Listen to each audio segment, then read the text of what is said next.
All right, so I'm a little bit late with this follow-up video. A couple months ago, has it been a couple months? Holy crap. I did a video about what I was doing with the antenna on my RadioMaster Boxer. And I tried doing an internal antenna mod, and I'm gonna be honest, it didn't do as well as I had hoped, but I pretty quickly moved away and started using an Express ELRS receiver antenna that's a U.FL directly connected and mounted on the top of the radio with a TPU print that a buddy of mine shared with me over on Discord.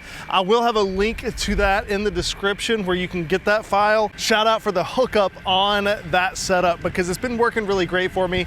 I haven't had a chance to come back down to the lake to test in the exact same environment that I did the original test in, which is what I really wanted to do to proof out this concept. But I was able to test at my house and I got the same distance before failsafe with this antenna mod as I did with the stock antenna. So I've had a pretty good level of confidence in it, but I want to bring it back down here to the lake and test in the exact same spot with you guys today just to prove that, hey, it does work. It is working exactly as expected. And yeah, check it out. I got the, I'm out on the X-Way Atlas today. Shout out X-Way. Thank you for this board again. I've been loving it. I ride it all the time and it's so nice to be able to just hop on the skateboard and run over to the lake to do some flight testing. So if you weren't here for the first test, what I'm using is my Flywoo Firefly 20, whatever, because it's got the ceramic antenna and the range on it is limited compared to my normal 5-inch rig. So I'm going to be running the Boxer at 25 milliwatts limited, and I'm going to fly it out here along this dam until I reach a failsafe and crash. We're going to see what the range does. I'm hoping that I can get at least what I had with the stock antenna or close to it, and let's see what happens. 25 milliwatts limited, heading out over the dam. Let's see how she does. 30 seconds. We've got 100 on the link quality. All right, it's already starting to fall off a little RF bit. signal critical. Woo! That's not promising. How far will it go? RF signal critical. 3, 1, whoa, okay. And that's gonna do it. Okay, so I will say, I'm pretty sure that this is not as far as I got with the stock antenna. And you know, while I was hoping that it would do as well as my stock setup on the Boxer, I'm not entirely surprised that we did still come up short. It is not gonna be as good of an antenna. It's just not.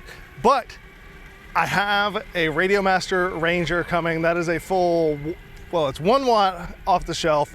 Could be tweaked to get a full 2 watts, and that is going to be my long range setup. If I want to go further than what I can get with the nice antennas on the Boxer where it's super low profile, then what I'm going to do is I'm going to throw that Ranger module in, and that's going to be my long range setup. So look for in the coming weeks for me to do a review on the RadioMaster Ranger, but for right now, here is the Flywoo Firefly. Let's see how she did on the range. I'm gonna pull it up in Google Maps now.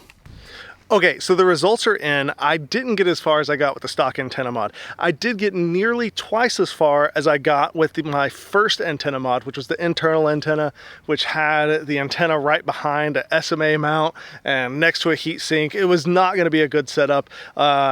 Basically, if you put an antenna too close to metal like that, you can cause interference that feeds back into the transmitter, actually cause permanent damage. Now, I was not quite inside of that range where it was gonna cause any kind of permanent damage, but it was beyond my comfort zone in terms of how the performance was going to be, etc. While I didn't get the range of the stock antenna, I did get about 2/3 to 3/4 of that range, which for me, I'm going to say is good enough for my daily use. I have been using my Boxer with this mod for the past month or two, and I've flown it in many different areas like office parks, longer range, not like crazy long range like miles and stuff, but you know, long range for the type of flying that I do, and I've not had a single issue with it. I think with your normal quad setup with either one antenna well mounted or a diversity receiver with really 2 well mounted antennas, you're gonna get more range than you need in most scenarios. So whenever I need the added range and I don't want to rely on this antenna mod,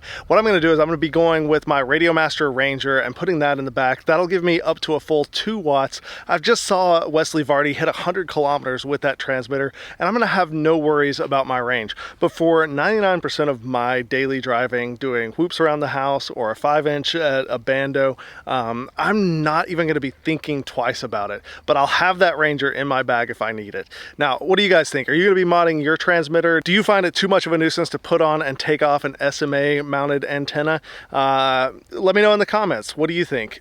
I hope you guys enjoyed this. If you did, hit that like button, subscribe, turn on notifications, don't miss out on more content. I have lots more content coming with HD0 and WalkSnail. I'm gonna be trying to implement the WalkSnail standalone receiver on my HD0 goggles to see if that will suffice for my day-to-day usage. I know that I wanna be using HD0 90% of the time, but I do like having the option to fly a little bit further with a little bit higher quality video image. And so stick around and let's see how that modification and testing goes. I just don't want to have to carry 2 sets of goggles like my DJI and the HD0. So, you know, I'm trying to find that happy ground. Let me know what you guys think. What kind of content do you guys want to see going forward?